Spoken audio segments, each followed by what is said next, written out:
Let's see.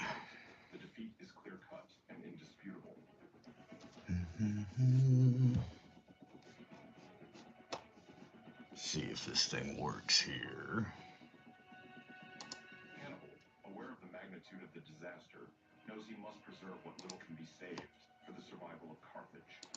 Having escaped death in the melee, he ultimately withdraws what remains of his troops capable of Yeah, there I There is am. no longer any question of the victorious continuation of the war on the African continent.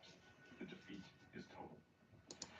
Hannibal, whose military genius is undeniable, acknowledges the superiority of the strategy deployed by Scipio today. Wow. He admits that Carthage is no longer in a position to defeat Rome militarily and prepares to enter into negotiations to seek peace.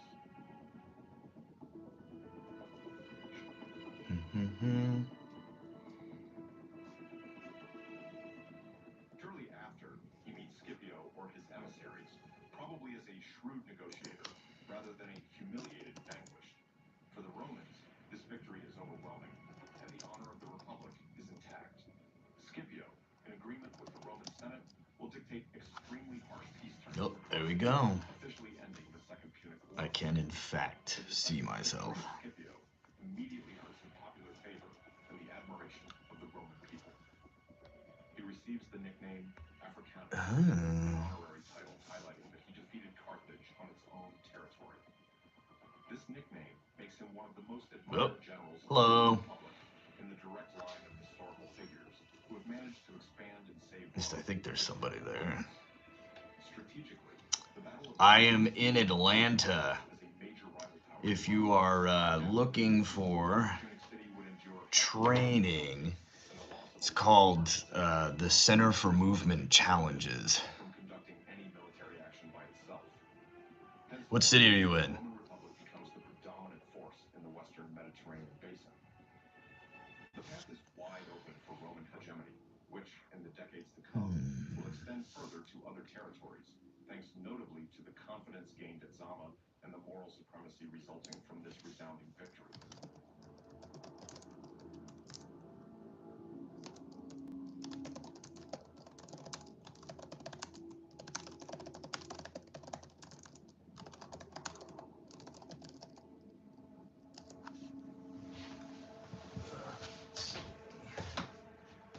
Mute this. Oh, turn it off. There we go.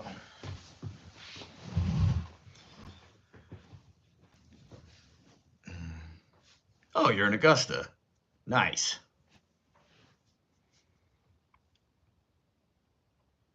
Oh yeah, I can see that you're a little bit behind me. Like what I say, I see. I'm watching myself on my computer, so I can see that there's a little bit of a lag.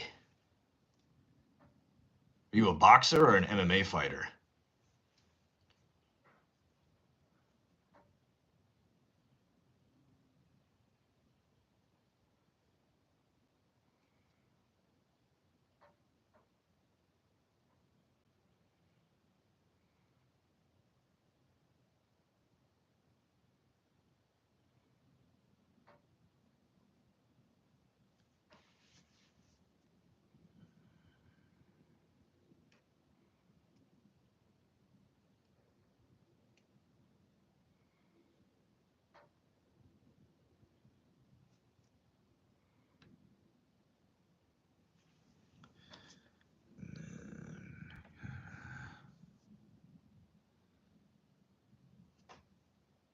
Okay.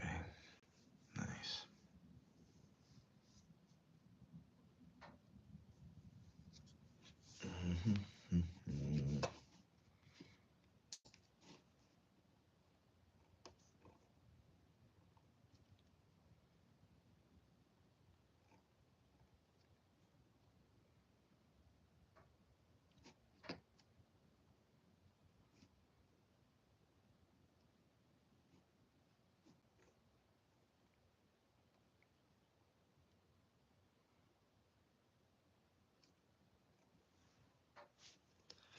Hello.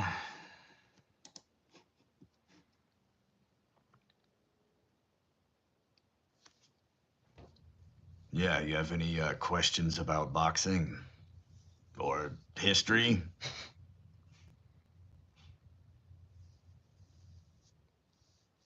This is the first time I've ever used live, so I'm sorry if it's kind of silly right now.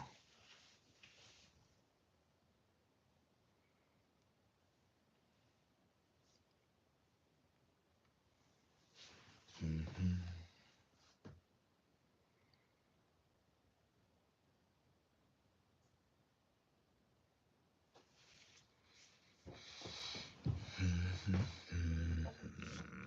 All right.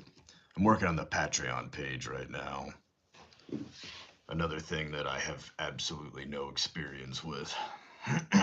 Oh, more people just hopped on. Hello. If you have any questions about boxing or military history or Roman history, by all means put them in the comments. I definitely missed a spot shaving. I can see my crushed finger too. Mmm, juicy.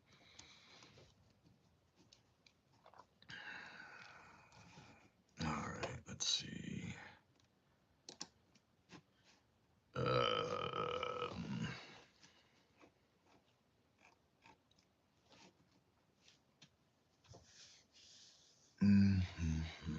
Save.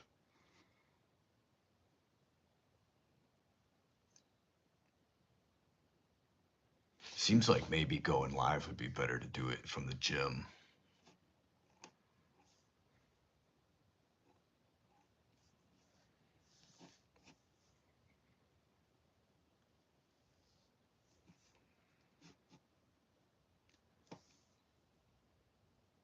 Oh. Hello. All right, let's see. Bronze tier.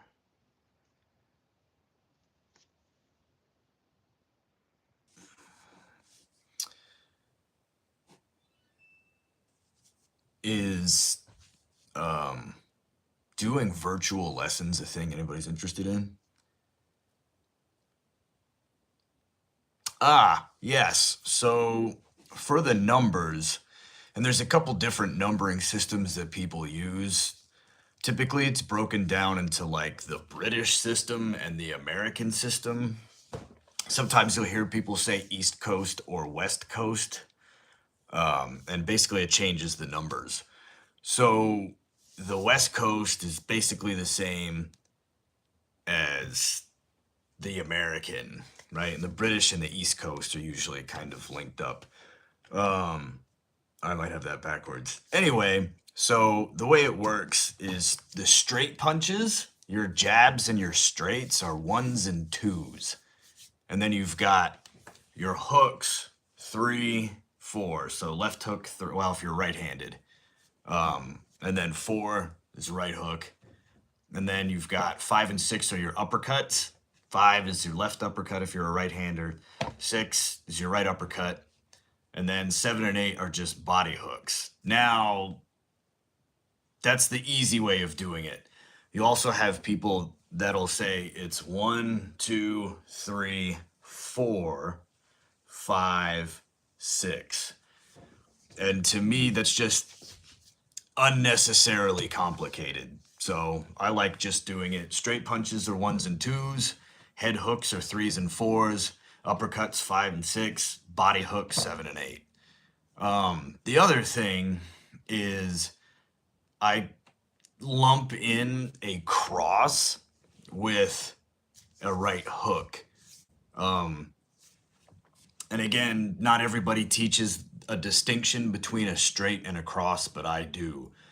So the way that I usually teach a straight is, and I think everything's going to be mirror imaged on here. So this is my right hand. Oh yeah, everything's backwards. So when I throw a straight, I teach the elbow in, and you keep the elbow like pinned to the body until the arm comes out, and then it comes right back to here.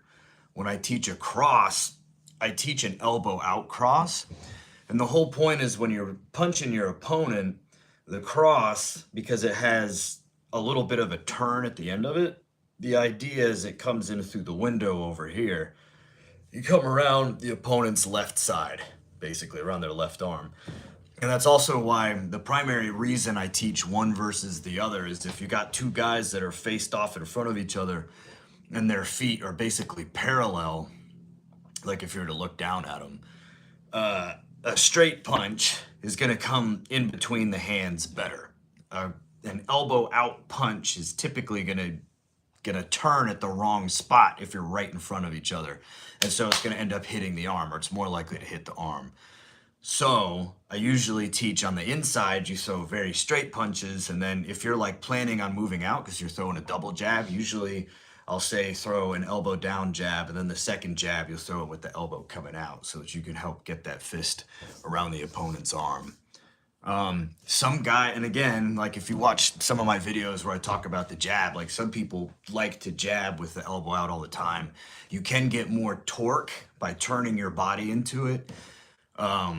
But I always prefer starting with the elbow down jab simply for the fact that one of the first things the human eye recognizes, actually the first thing as far as I'm aware, is lateral movement. So if I'm twitching here, like I'm going to make it more likely that you're going to intercept my jab.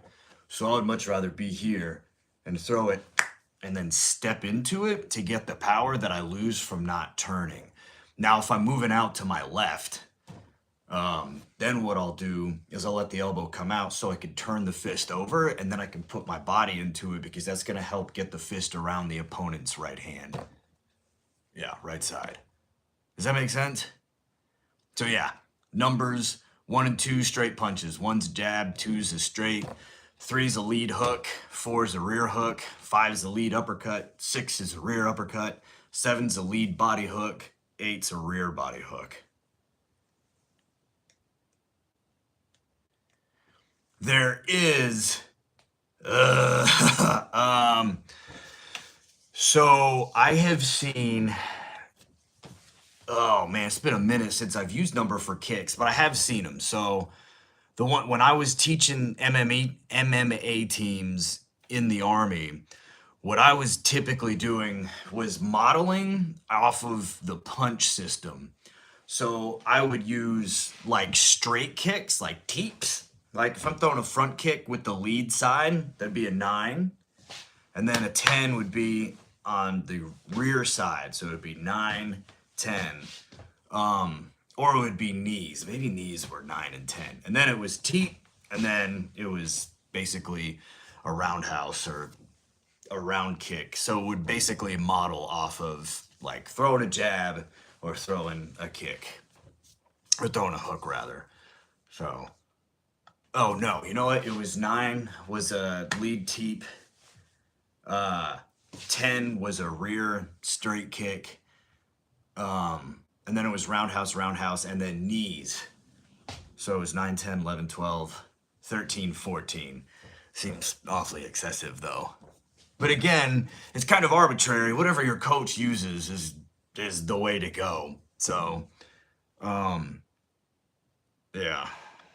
That was a long time ago. That was like 10 years ago now. Jesus. Yeah, I've been almost exclusively coaching boxers, or at least boxing to MMA fighters now. I got a couple bare knuckle fighters currently. So I was enlisted first, and then I was an officer, and I was an engineer. I got out as a captain. Yeah. Well, yeah, I guess you could. If you haven't seen the video, I do have a video. Also, if my volume's weird, please let me know in the comments. I don't know. I feel like I'm yelling at y'all. But there's somewhere on the page from like within the last week, I did a couple videos about making combinations. Thanks for letting me know. One of the big things about combinations, and I kind of say this in a lot of videos, and I know there's certain things that I say where you're going to be like, oh my God, this guy says this all the time. But I'm a big firm believer in creating context and in repetition, right? So I'm a historian, like I'm finishing up my PhD this month. What month is it? Oh, wait, next month. So I really try to integrate sound teaching practices into coaching and into, because I have another channel, I have a history channel. Incidentally, it's funny that there's 40 people that watch my history channel and I have almost 11,000 that watch my boxing channel. So it is funny and it shows you where people's priorities are. Oh man, I'm sorry, I'm going wildly off on a tangent. But one of the videos talks about creating combinations. And one of the things that I always kind of circle back to is you want to figure out, what are you trying to achieve with the combination? So are you using it because you don't want to get hit? Like, are you trying to catch a breather? If so, use straight punches and throw them rapidly. It doesn't have to be hard because your opponent is going to be less likely to just walk into a buzzsaw, right? If you're going for a knockout, you want to set it up. And I am a firm believer in setting it up with the body. You can get lucky or you can get very unlucky when trying to just knock somebody out from headshots. So I'm a firm believer in what we used to call back in the old day, chopping down the tree, right? Smash them in the body. And a lot of times you'll hear me say that the secret sauce to boxing is to throw the hard shots to the body and to throw the fast shots to the head. And one of the primary logic behind that is it's easier to move the head quickly than it is the body. So if somebody can even just pull a little pepper off the punch by moving their head, you're gonna wind up with being a lot less likely to land. So throw the hard shots to the body, right? Like if you're just like gonna wind up and send that shot, you gotta crack them in the body and then start swinging faster at the head. So, will this stream be saved as a video? Oh, yeah. I don't know how to save it, but I'll try to save it. I'm sure somebody else on here that's a lot more technologically advanced can help. All right, so with a street fight, here's the thing. A street fight almost invariably is going to wind up on the ground. So, how do you defend against an animal? All right, let me answer the first question, then I'll come back to that one. So, in a street fight, you're probably going to wind up on the ground. And if I have a recommendation for training for a street fight or some type of unexpected altercation, watch Bas Rutten's videos. Oh my God, Bas Rutten's videos on self-defense are some of my absolute favorite combat-oriented videos ever. When he's like, bong, bong, bong, and then you take his head, bong, smash it on the table. I love Bas Rutten. And it's funny, a lot of the principles that I teach and a lot of the ones that he teach, like some of them will overlap and some of them are damn near diatomic opposites. Like he doesn't teach pivoting like into his hooks, right? He thinks you should just turn from the hip. I think you lose some power by doing that. Just because when you pivot from the foot, you're adding the weight of that leg into the shot. And you can, I'm sure, I think it's Fight Science, does a lot of stuff where he measures like how much force you generate. And I think it's Fight Science, I'm not sure. But anyway, one of those channels, they do this comparison of rotating the foot and not rotating the foot. And they show that you actually throw a punch harder when you pivot. So, but when you're Bas Rutten and you are basically a rabid dog trying to destroy the man in front of you, it doesn't really matter because you're Bas Rutten and you can hurt somebody in so many different ways. I cannot express enough adoration for Bas Rutten and the videos that he's put out for the last, 20, 30 years, right? All right, now defending against an animal. So interesting. It depends, right, on the type of animal. I'm not ever gonna recommend trying to just use your bare fists against an animal, particularly certain animals that have teeth and other sharp weapons that they can immediately dispatch your hand with, because this is your primary weapon. And yeah, a mountain lion, like, I pick up a big stick and bash its brain out of its head, right? Because something with claws like that, if you get your hand close to that thing, it's gonna shred you to pieces. Now with a smaller dog, or a dog that doesn't have like an extremely strong bite force, I've seen some people say put your shoe, like if you could take your shoe off and put it on your hand and put that in front of the dog's mouth, it'll at least give you some protection that you can get the dog, because the dog really only has one set of weapons, its teeth. So if you could get your shoe into the mouth of the dog, now it's going to grab onto that, and now you can try to dispatch the animal. But like, that's a little bit out of the purview of my personal expertise. I've never had to dispatch a mountain lion or a dog. But that's what I've been exposed to. So,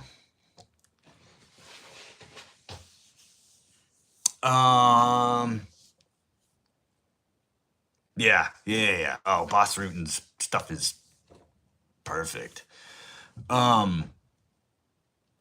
Yeah. So where's everybody from? I know Ali said he was from Augusta. And somebody said from France. Idir? Amara? I will try to figure out. Oh, Louisiana. Nice. I haven't been to Louisiana in a minute, but I was out there probably about 20 years ago. Yeah, I'm gonna try to figure out how to get this and turn it into a video. I'm sure somebody else that's watching this right now can figure out how to do it. Or maybe I can. I don't know. There's a bunch of buttons here. I'm also working on a Patreon, because I did have some people mention that they wanted either like private videos, and I'm assuming like they want like lessons, like virtual lessons. And if that's a thing people are interested, I'm all for it. All right, yeah. I would like to go to Mardi Gras. I am unabashedly well, also Catholic, but a fan of well, partying in the street. Ooh, favorite punch or variation. All right, so if you watch any of my videos, you'll probably see I am a lead hook guy, and I don't throw a whole lot of them per se. Usually what I'll do, I'm a big jabber, and I throw a bunch of different jabs. I think I have a video on different modifications of the jab. But I like to throw straights to set up hooks. And then usually I won't even try to throw a big hook, because usually I'm using the hook as a means of moving around. I am a firm proponent of fighting off of angles. So I'll close with jabs and with twos, and then like try to pull off usually to my left, the opponent's right on a lead hook. Or I'll use a lead hook as a means of moving over to my opponent's left, my right. I think I just put up a bunch of videos about that.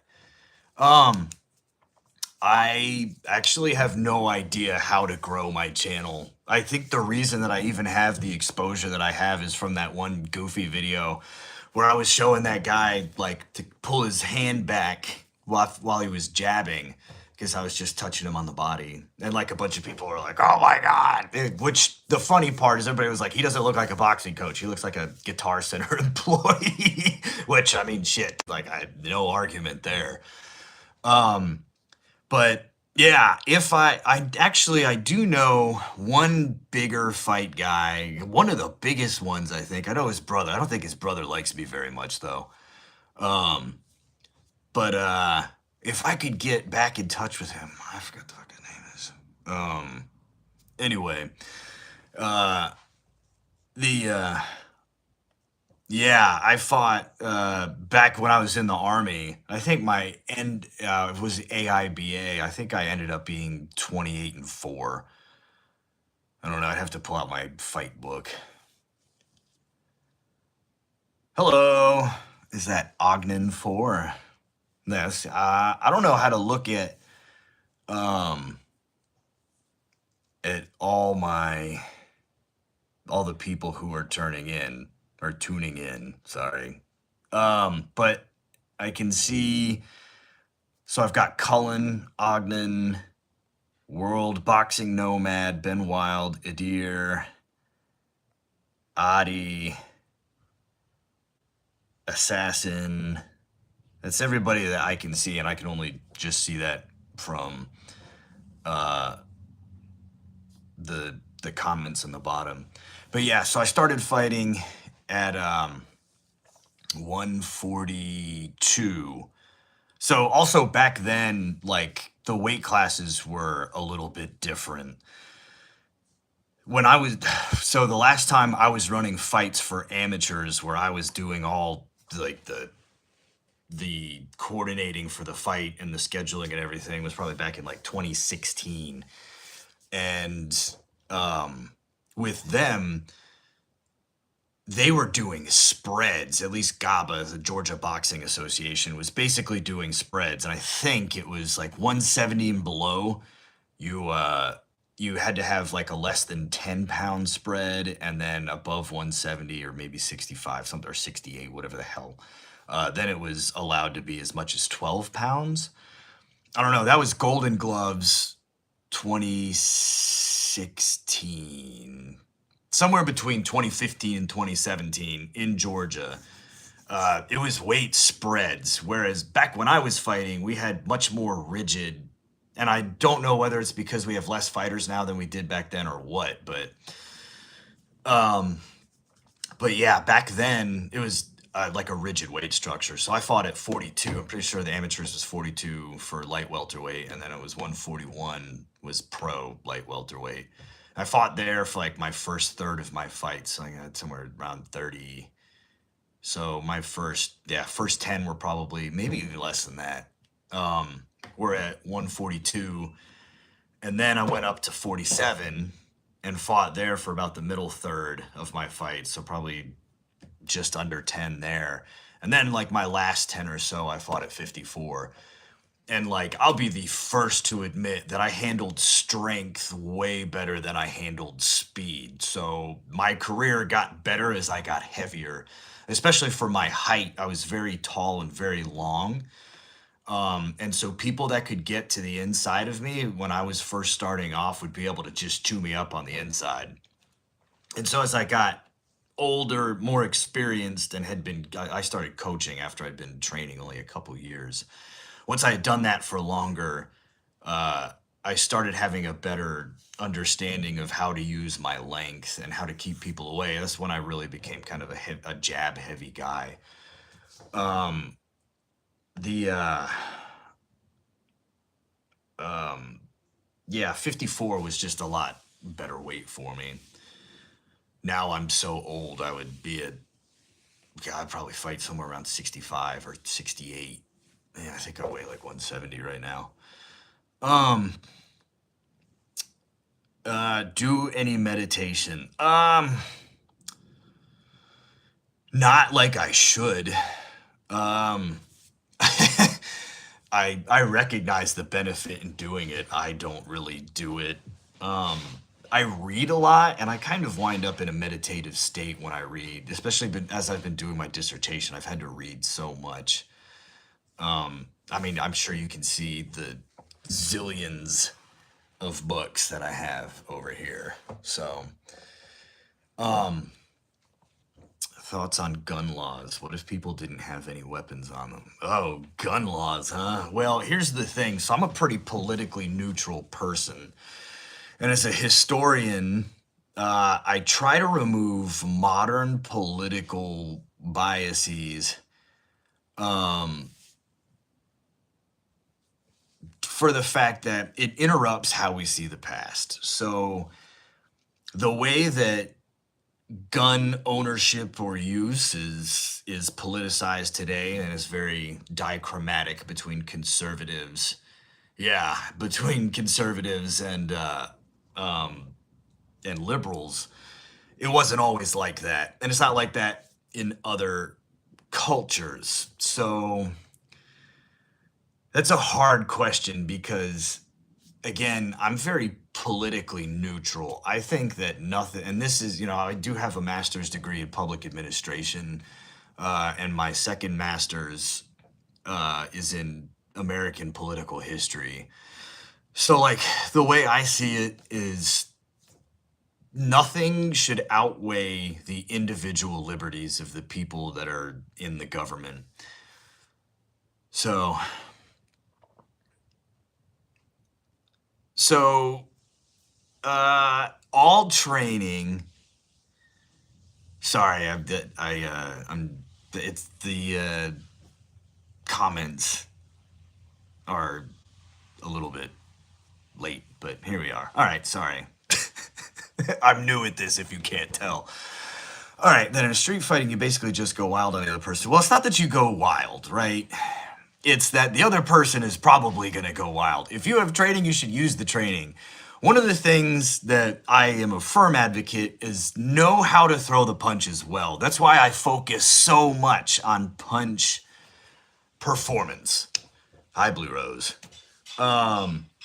So if you throw efficient punches, that's going to help so much in a street fight, because if you can land a good right hand, especially that inside two, if you look in the last 2 or 3 videos that I posted, maybe a short, you'll see one about throwing an inside two, and you'll hear Willie, the guy with the dreads, you'll hear him say, yeah, this is an altercation punch, and it absolutely is.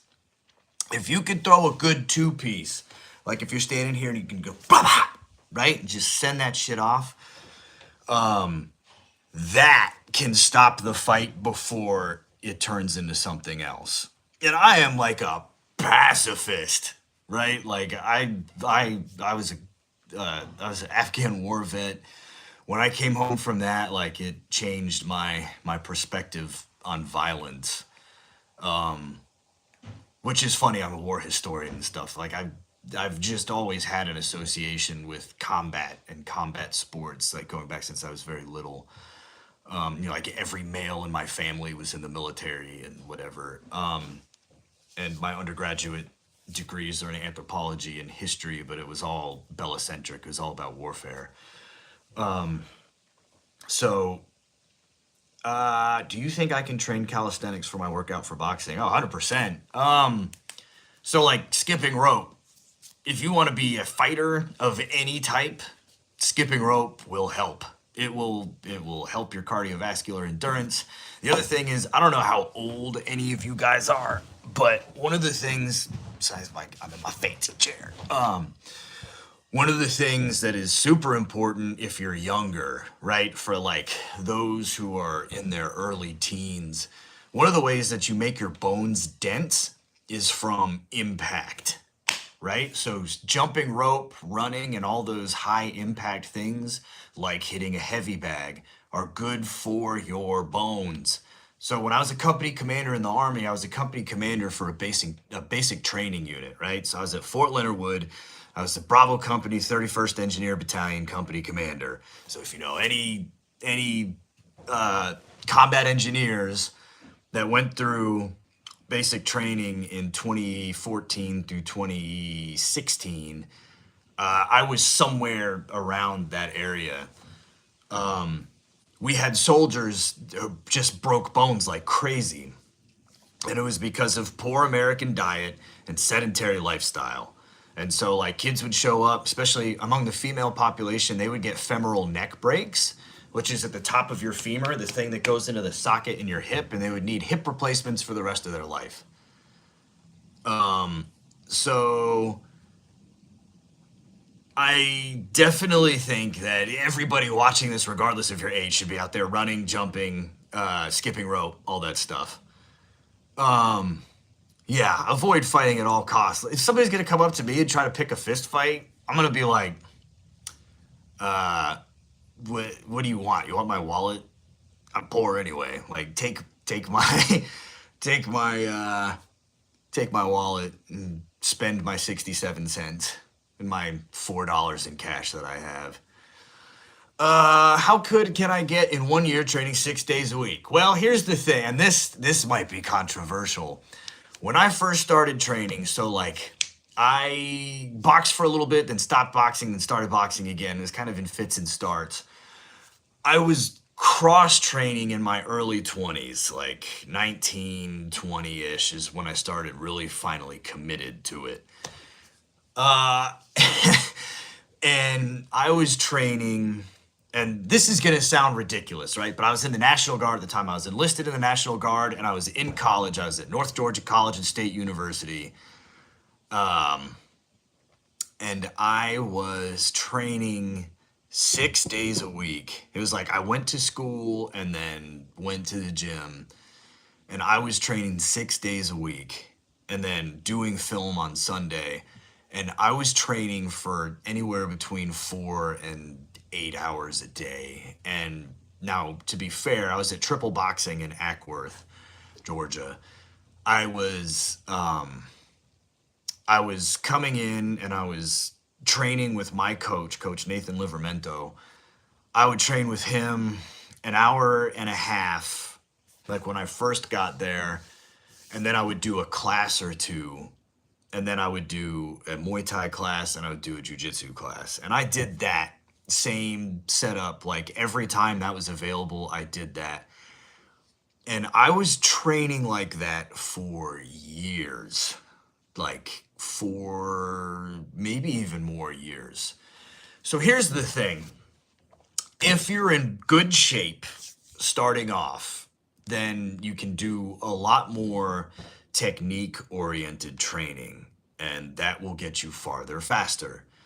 If you are not in good shape and you need to get your bones and your muscles conditioned to that kind of training, it's going to take longer.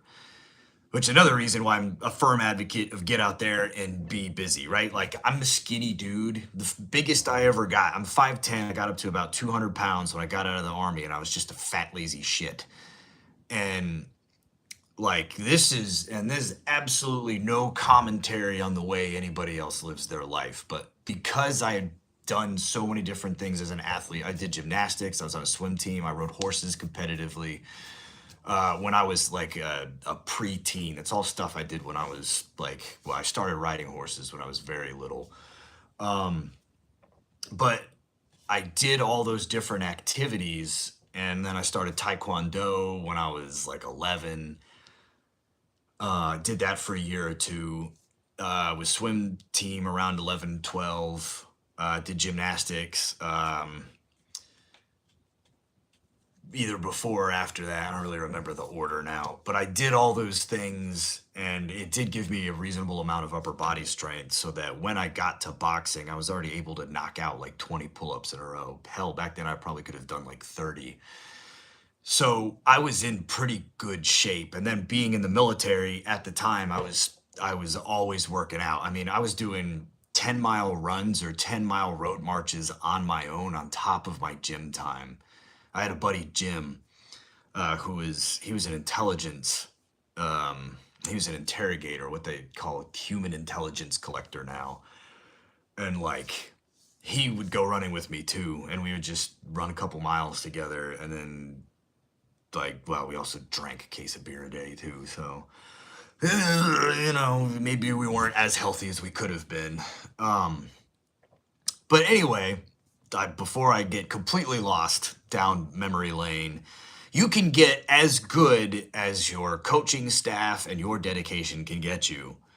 I recommend training 6 days a week. Take a day off for rest. But if you're in shape, you can train more. And I am a firm proponent of training more. So my body has been conditioned to that type of exercise. So I fence now. I'm a competitive longsword fencer. I fenced epee for a while years ago when I was in college, but I wasn't very good. And then after, it's funny because boxing and fencing kind of came hand in hand. I was learning how to fence, and somebody that I knew was boxing, and that motivated me to be like, oh, you know, it seems like some of the footwork's kind of similar. So then I swapped to boxing, and let me tell you, like I was like, I want to do this. And so I did that for a long time. And then now that I'm old and I'm like, I really don't want to get banged in the head anymore, especially after Afghanistan. I get a little banged up in Afghanistan. And like, I had a neurologist tell, that's the whole reason I stopped boxing. He was like, you need to not do this anymore. When I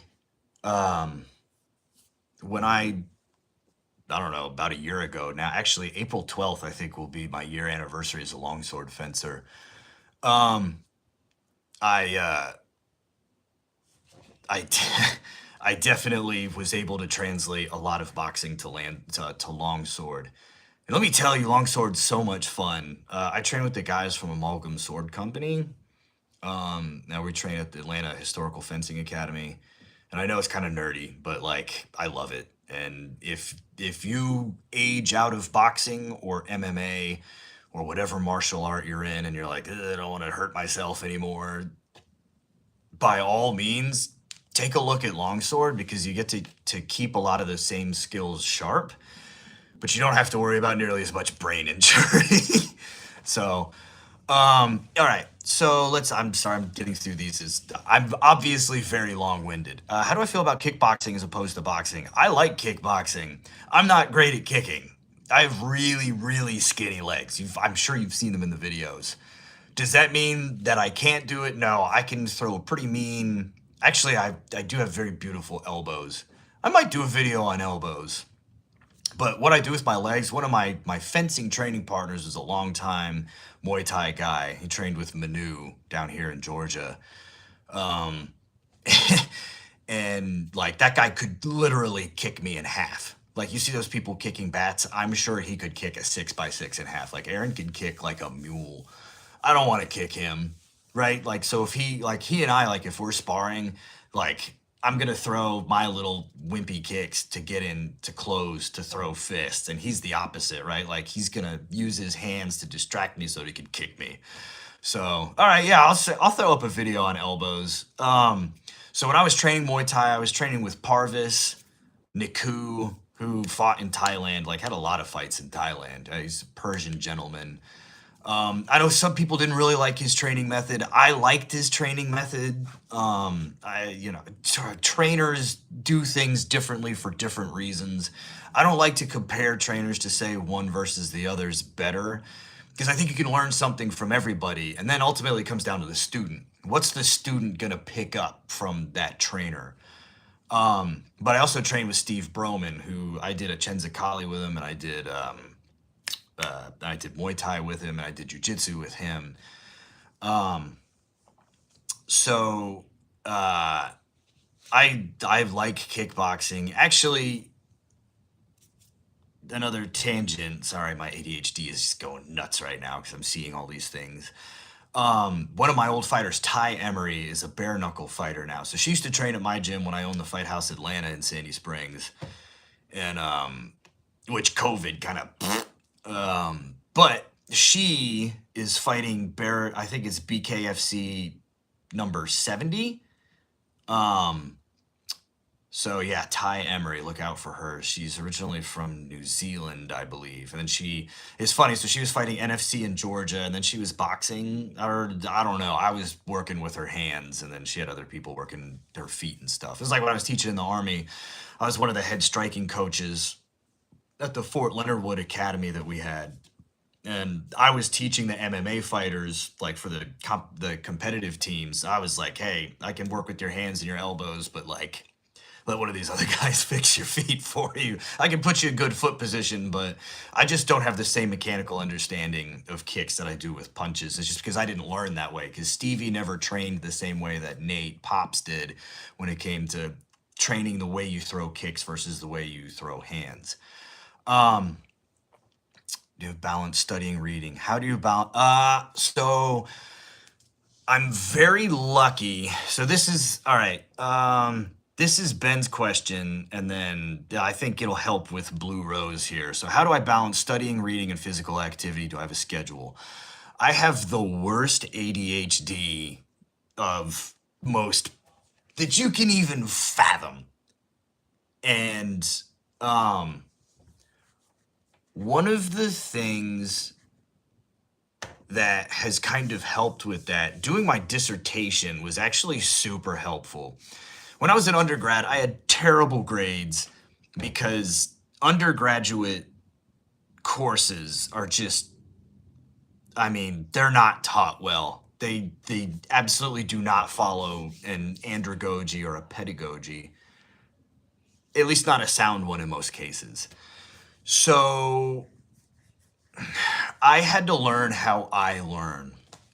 And it turns out that for me, over description in a bunch of different ways is super helpful. And I think that's just because I've always read so much. Like when I was a kid, I was reading things like Great Expectations and Oliver Twist and a lot of 19th century classical English literature when I was in like second grade because I've always just been a good reader. And which caused me a lot of problems because my teachers would be like, read James and the Giant Peach. And I would be like, I'm not reading that. And so I always got in trouble.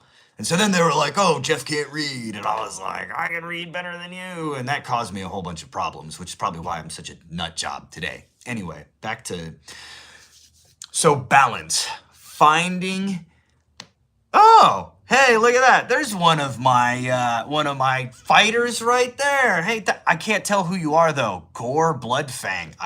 That's a fucking banging name. But yeah, no, it's good to see you again too. I'm sure I look a little bit different now than I did back when I was training the cats at Fort Leonard Wood. Oh, that makes me so happy to see somebody that I used to train. Oh, I will tell you, sorry, I'm about to go off on another complete tangent. I am not good at staying on task, but I absolutely loved training with those guys. I trained with the guys at Fort Leonard Wood, or at Fort Benning, and a lot of them were very talented fighters, but they didn't have the same kind of passion. I really did not feel the same at Fort Benning as I did at Fort Leonard Wood. I started training some guys from the 3rd Ranger Battalion team at Benning, and they were a little bit different than like the combatives team at Benning. But when I got to Fort Leonard Wood, that combatives team, man, oh, this is gonna make me get emotional. Those guys there was something else, and we had fun. I got to do that for like 2.5 years, 3 years, and yeah, I will say that was one of the absolute best training times I've ever had in my life. Actually, I will say that set me up for failure when I got out of the military, though, because I was expecting the people on the outside in the civilian world to want to train that same way. And they didn't. And that was a really hard lesson for me to learn because, I mean, these cats, obviously they had other life constraints, but it was just a different breed of person. Like the guys we trained, and it was Army, Navy, Marines, Air Force. Like we had everybody on that team, and yeah, those were the good old days. Yeah, that was shit. Probably 10 years ago now. That was 10 years ago, like 2014 through 2016. I'm getting old. Anyway, so now I'm gonna try to get back on track here. All right. So UFC fighter has the best boxing. Somebody asked me to go over, I can't remember the guy's name. He had really good boxing. He fought Volkovsky, and he kept on kicking Volkovsky's legs out from underneath him. What was that guy's name? Was it Julian something? I can't remember. Yeah, Topuria. That's exactly who it was. It was Topuria. Thank you. Maybe he asked that question. I'm sorry. I'm so bad at remembering shit. That's all those blows to the head. That's why, if you haven't watched the video that I just posted where I was like, why are you doing this? Like, please watch that video because it starts off with like, fighting is stupid. Don't do this. And I say that as somebody who loves it, but like, obviously I've been bonked in the head too many times. Yes, Tupuria. Yes, thank you. He's got very good hands. You can tell the other thing is he translated them well to MMA. So, like, you'll see some guys who have pristine boxing that they cannot really translate well. Tupuria translates it well. I kind of want to do a video on that if I can find a pen. That's the thing I do want to talk about is translating striking skills to different things. So translating boxing to MMA. I like that. Yeah. Let me see. Top 3 favorite boxing fights. Let me see if I missed another question up here. Do I have videos on countering? You know what? No, I don't. At least not like a specific, I'm going to do a video on countering. So now that I see that, I'm going to write one or record, you know what I mean, record one. So the big thing with countering is knowing when to throw a punch back. Because you could do it at 3 different times. You can either throw the punch before the other person commits, if you know that they're going to commit. You can throw it at the same time, or you can throw it after. When you're throwing the punch at the same time, there's actually different times in that little time frame that you can throw the punch back. You can throw it as they're extending, you can throw it while they're in contact, or you can throw it while they're retracting. And what I've come to find is that they're the least prepared to defend themselves when you throw your counter while they're retracting their fist. And I'm going to do a whole video on that because that right there is like I don't even know what you call it. That's like some secret sauce shit right there. All right. Who's my favorite P for P? All right. So contentious, but I think Lomachenko is the most talented and skilled boxer that may have ever been. That's I know people are not many people.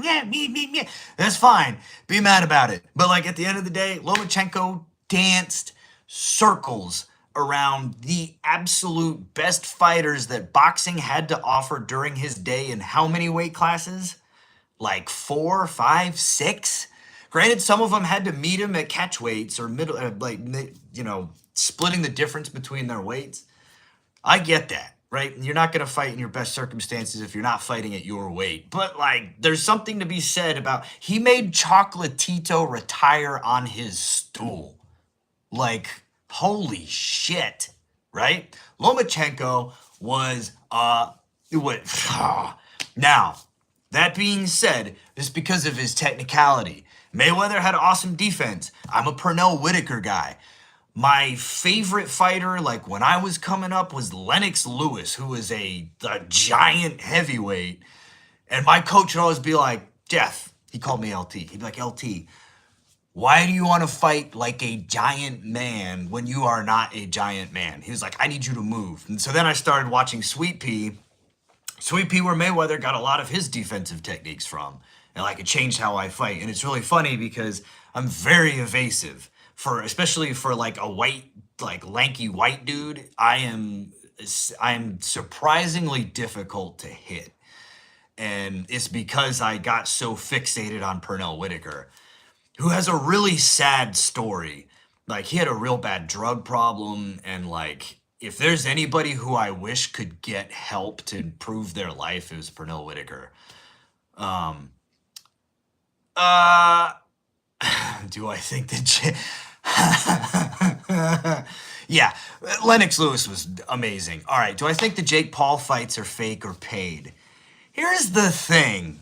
It's an interesting question. I think almost all fights are fixed in one way or another. And the reason I say that, I have no faith in humans.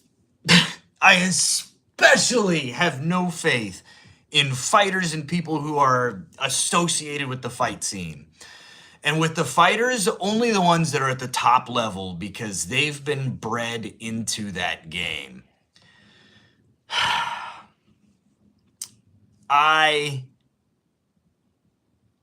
I do boxing and fight sports because I love the art and the science. I could not give less of a fiddler's flying feck about any of the other stuff. I hate promoters. I hate most trainers because they don't know anything about teaching skills. And a lot of them just get paid to like hold a stopwatch and tell you to jump rope and hit the speed bag, right? I've watched a lot of bad boxing coaches, and I hate what those people do to boxing. And at the end of the day, and this might sound kind of strange in the way I'm going to say it, but at the end of the day, there's a lot of poor and disparaged young men who are being absolutely fleeced by old white guys and intervening people who just take their money. And I hate that. I hate the fact that so many people get exploited and chewed up and spit out by the fight game and by all the people that are involved in the sport. I don't care if you're some old head that walks around with a pile of flags. At some point, you got innocent people hurt and made a lot of money on off their blood, sweat, and tears. And I think that's terrible. If I could coach boxing for free, which I did in the Army, right? Like I was getting paid as a captain, full disclosure, but like I was taking time out of my day to go train with the guys. I got no extra pay. I got no extra anything. Don't even get me started about academia. Again, I'm a pretty politically neutral person, right? Like I would be a libertarian if most libertarians weren't like, hey, let's just let the super predatory free market decide for us when the free market creates corporations which are absolutely as predatory as government systems, right? When you're like really a centrist, especially, again, I have an academic background in American political history. Like, you have to see that the pack of wolves is on both sides and that leaning one way or the other is just inherently bias. I don't want to break off into a political philosophy lecture here. If you're into that sort of thing, you could go check out my other channel. It's The Front Porch, again, which I have 40 people who watch that one. But it's very sad in academia. And again, it's the hyper monetization of everything in America. We are so materially obsessed. And we're so obsessed over things that are unrelated to good living, right? I think the here's a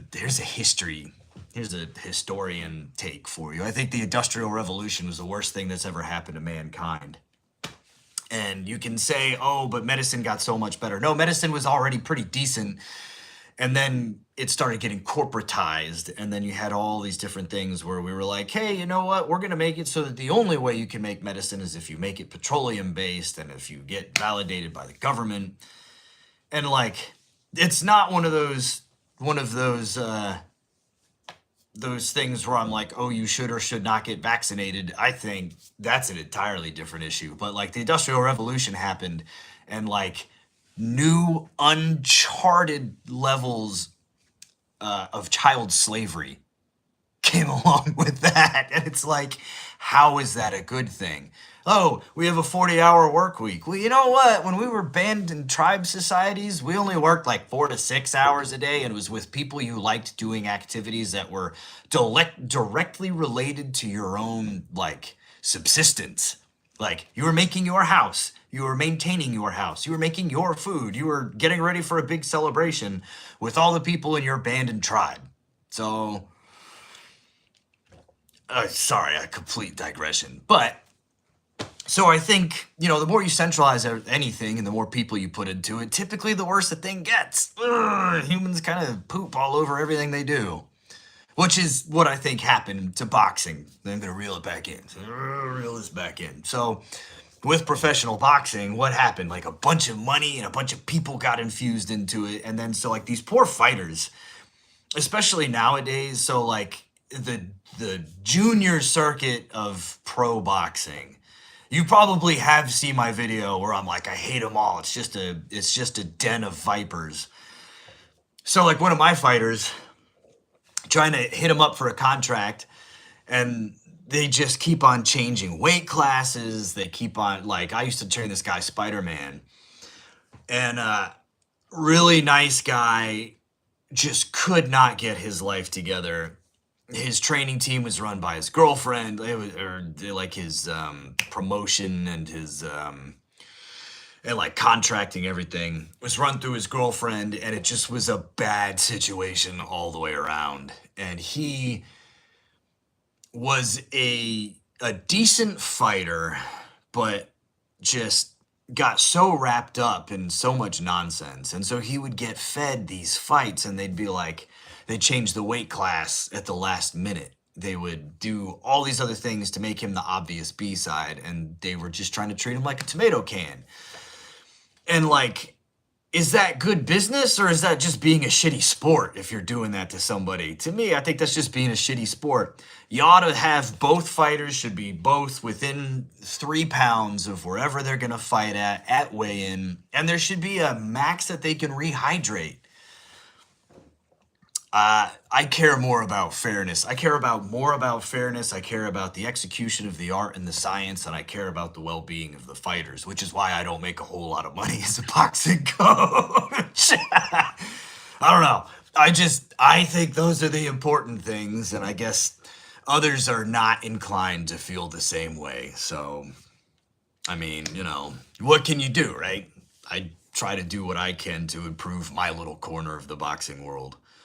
So, as small as it might be, most of the people that I train, I work with people that have neurological conditions, because when I got banged up in Afghanistan, like, I was pretty messed up for a while. And so when I was training with Paul Delgado at Delgado Boxing. It's me, Paul, Adam Pina, Herb Mesa, Tony Pina, and there's a couple other guys. We started the program LDBF, which is the Livermento Delgado Boxing Foundation. And so I work with people who have neurological conditions. It's primarily Parkinson's disease, but I also have a few MS patients. I have a few stroke and a few other things. And teaching them very technical boxing is actually, and non-contact, is actually one of the best things to help slow the progression of Parkinson's disease. And I get to help them stay in shape. I get to teach them a skill, and I get to help them try to slow down the progress of their disease. And it's my favorite form of coaching. And obviously they can't do some of the things that some 20-year-olds that I'm training for a pro fight can do, because most of them are either sexagenarians or septuagenarians. I got a couple 80-year-olds too. But they don't have the same physical capability or capacity that a 20-year-old does. But they certainly appreciate what I teach them. And, probably once a week or so, I'll have somebody come up to me and tell me that I've saved their life. And, I'd get that every once in a while from a kid that I was training, or from, a young adult I was training. But I definitely get it a lot more from the older people who appreciate what I try to do for them. So, the one drawback to that job, though, is that I build relationships with people who I have to watch ultimately go through a state of decline and eventual demise. So, like, that's a hard thing to stomach. So, when you're in the military, you also run into that.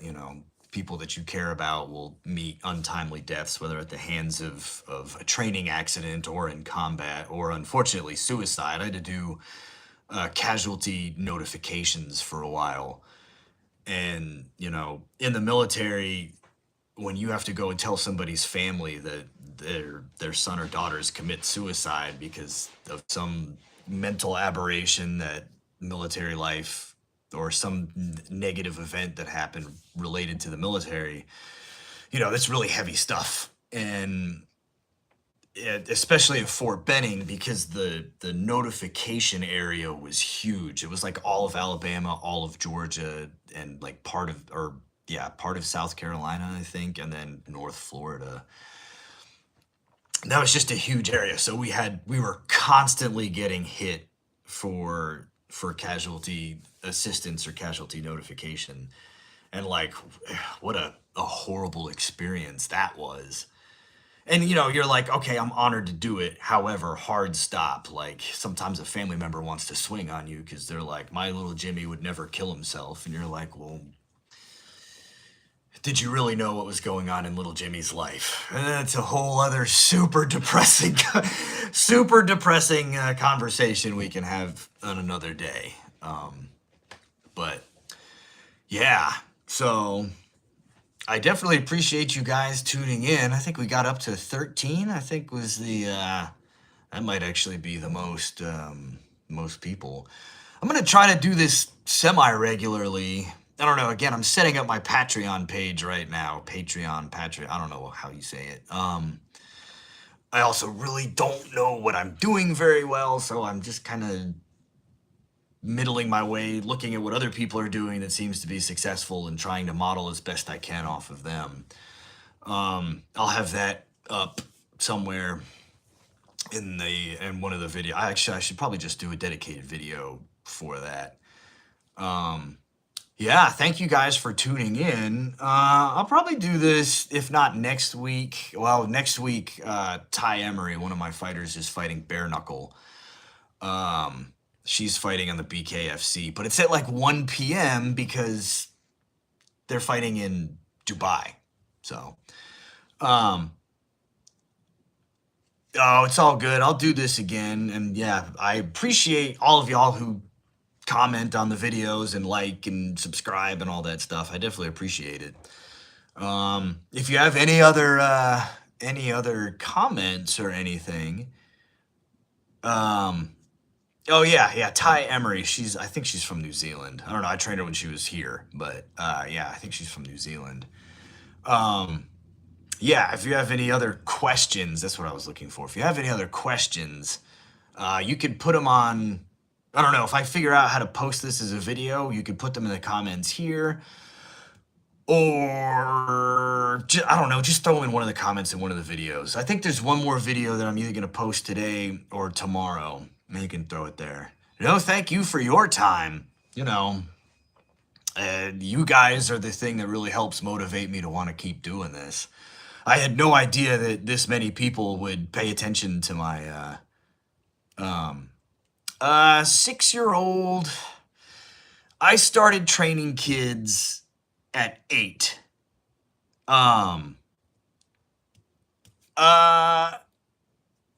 Yeah, I don't know how to make a community message board.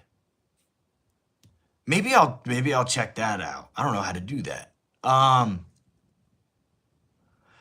Yeah, so here's the thing. Some kids at 6 are a little bit more with it than other kids. I've seen 6-year-olds that were absolutely capable, and I've seen 8-year-olds who are not capable. So, like, I don't know, make your best judgment. If they listen, by all means, like, to have them start training or have her start, at least, exposure. You can always be like, hey, we're going to go watch this thing. So, there's a community tab you could post to. All right. Oh, okay. See, this is why I talk to you smart people, because you guys can be like, hey, this is how you do that. Because I don't know. I am very obviously just kind of winging it. So, but yeah. All right. Well, I guess, I don't know what this button does, but yeah, I will try to get this posted, and I'm going to do a, hey, check out my Patreon page. And again, I'm trying to figure out, like, if people want individual lessons, I don't know if I'd run that through the Patreon or what, but, I mean, I could do that. Yeah. Yeah, kids do need training. That's the thing with kids, like, you have to have somebody who knows how to work with kids. And I taught Semitic history to 3rd graders, and so I had to take the story of like the Roman occupation of Jerusalem and turn that into something other than just, rapacious occupation so that kids could at least, have exposure to their own history. But then make it more appealing and really more appropriate to a third grader, because what does an 8-year-old need to know about what the Romans did when they came to town, right? Have you ever seen that meme where it's like when you visit Rome and it's got like a picture of the Colosseum, and when Rome comes to visit you and it's this legion? Yeah. Anyway, yeah, I am unabashedly a Roman historian. I'm sure I have some kind of Roman propaganda in here somewhere. Well, I have an entire bookshelf full of stuff. Oh, I got a portrait of Julius Caesar over there. But anyway, thanks for tuning in before I completely digress again. If you have any questions, I'm going to try to figure out the community posting board. And yeah. Yeah, parents do send kids just to get rid of them. You know what though? Like, I used to teach kids at a boxing gym, and there was like a summer kids program, and it was glorified babysitting. But whatever. Yeah, kids are, and that's the thing, right? Who's teaching kids discipline now? Teachers aren't allowed to discipline them. Both parents work, so like, where are the kids supposed to get raised? Yeah, that's yet another discourse we can engage in at some other time. All right, anyway, for real, I'm gonna get off now. I hope you guys have a great rest of your day. On ancient Roman military history, yes, I have those on my other channel that's called the Front Porch Academy. I do like a 2-minute history of the Peloponnesian War, or no, it was 2-minute history on the Thucydidean pretext for war. I talk about my dissertation on there, and I think I've got a thing about the Punic Wars. I really need to update that channel more, but I just haven't been doing it because I've been paying so much attention to this channel, because I have, again, 11,000 subscribers here, or almost 11,000, and on the other channel I've got 40, so there's not a whole lot of interest on that channel yet, but yeah, so check it out. It's called the Front Porch Academy. If you look at some of my videos, you'll see reference to it, and I might have actually posted a video or two on this channel from there. You might have to scroll down for a while, but I'll try to cross-pollinate those two a little bit more, because I do know, like, every once in a while somebody will ask me some kind of history question, and I'm like, oh, I got a whole other channel for that. But I am obviously not a well-trained, influencer or content creator. So, all right, for real. Oh, see? Well, I appreciate that you watch both. So, yeah, you know what? Maybe what I'll do is I'll do another video for that page today. One where I'm not just completely bogged down by work. So, anyway, thank you all again for checking this out. I hope you all have a good rest of your day. And I'll have maybe one more video out for this channel today, and then I'll probably do one tomorrow too. So anyway, thanks for watching. I appreciate all of you, and have a great rest of your day.